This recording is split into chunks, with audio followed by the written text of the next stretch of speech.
امریکہ اور ایران کے درمیان مثبت مذاکرات کے بعد ڈونلڈ ٹرمپ نے ممکنہ فوجی کارروائی 5 روز کے لیے مؤخر کرتے ہوئے خطے میں کشیدگی میں کمی کے اشارے دے دیے۔ اپنے سوشل میڈیا پیغام میں ڈونلڈ ٹرمپ کا کہنا تھا کہ امریکہ اور ایران کے درمیان گزشتہ 2 روز کے دوران نہایت مثبت اور تعمیری مذاکرات ہوئے ہیں، جن کی بنیاد پر فوجی کارروائی کو ملتوی کرنے کا فیصلہ ہوا ہے۔ امید ہے اس سے بھی صورتحال میں بہتری ہوگی۔ سرکاری گاڑیوں میں ہائی آکٹین استعمال پر مکمل پابندی اور وزیر اعظم شہباز شریف نے سرکاری اخراجات میں کمی کے لیے سرکاری گاڑیوں میں ہائی آکٹین HOBC کے استعمال پر مکمل پابندی عائد کر دی ہے۔ کسی بھی خلاف ورزی کی صورت میں متعلقہ آفیسر کو ایندھن کی قیمت ذاتی طور پر ادا کرنا ہوگی۔ آبنائے ہرمز کی بندش کے باعث پاکستان کی RLNG کی درآمدات کا تقریباً 75% تعطل کا شکار، جبکہ مقامی گیس پیداوار بڑھا دی گئی ہے۔ تازہ تحقیقی رپورٹ کے مطابق مارچ 2026 کے دوران پاکستان کے لیے RLNG کی 8 کھیپوں کا شیڈول تھا، تاہم اب تک صرف 2 جہاز ہی اپنی منزل تک پہنچ سکے ہیں، جس سے درآمدی گیس کی فراہمی متاثر ہوئی ہے اور توانائی کے نظام پر دباؤ بڑھ گیا ہے۔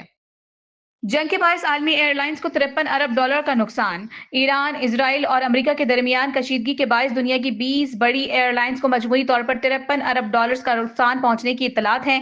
تشویشناک بات یہ ہے کہ جنگ کے آغاز سے اب تک جیٹ فیول کی قیمتیں دگنی ہو چکی ہیں، جس کے نتیجے میں عالمی سطح پر ایئر لائن ٹکٹوں کی قیمتوں میں ہوش ربا اضافے کا قوی امکان ہے۔ ماہرین کا کہنا ہے کہ اگر مشرق وسطیٰ میں کشیدگی کا یہ سلسلہ برقرار رہا تو کئی عالمی ایئر لائنز دیوالیہ ہونے کے دہانے پر پہنچ سکتی ہیں۔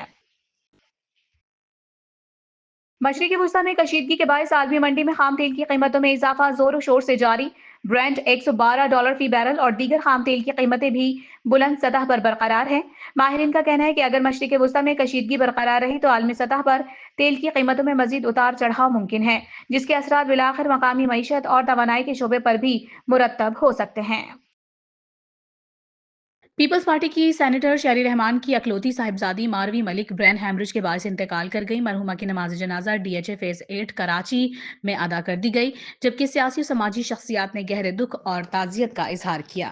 جرمنی کے شہر ویسبادن میں 15 سالہ لڑکے نے گرل فرینڈ کو اسکول لے جانے کے لیے بس چوری کر لی۔ پولیس نے GPS کے ذریعے بس برآمد کر کے ملزم کے خلاف کارروائی شروع کر دی، لیکن اس واقعے کا انوکھا پہلو یہ ہے کہ خود پولیس بھی حیرت زدہ ہے، اور پولیس ترجمان کا کہنا ہے کہ ابھی تک یہ واضح نہیں ہو سکا کہ لڑکے نے بس کی چابی کیسے حاصل کی اور وہ دیو ہیکل بس اتنی مہارت سے کیسے چلا رہا تھا۔